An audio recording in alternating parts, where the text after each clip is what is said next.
خبر سے نومولود بچے کی نعش غائب۔ حیدرآباد میں سنسنی خیز واقعہ۔ شہر کے علاقے پنجاگٹا کے شمشان گھاٹ سے ایک معصوم بچے کی نعش غائب ہو گئی۔ چار مینار کے گھانسی بازار علاقے سے تعلق رکھنے والی ایک خاتون نے تقریباً 6 مہینے قبل جڑواں بچوں کو جنم دیا تھا۔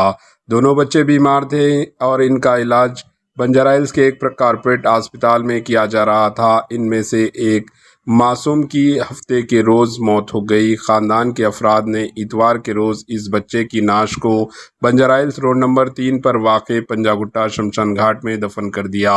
اتوار کی رات دوسرا نومولود بھی فوت ہو گیا۔ خاندان کے افراد پہلے بچے کی قبر پر رسومات ادا کرنے اور دوسرے بچے کی نعش دفن کرنے کے لیے پیر کی دوپہر پنجاگٹا شمشان گھاٹ پہنچے۔ وہاں پہنچنے پر انہوں نے دیکھا کہ اتوار کے دن پہلے بچے کی نعش جہاں دفن کی گئی تھی وہاں قبر کھودی ہوئی تھی اور بچے کی نعش بھی غائب تھی، جس پر یہ خاندان سکتہ میں آ گیا۔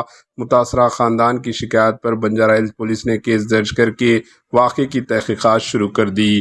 Bureau report AHN news.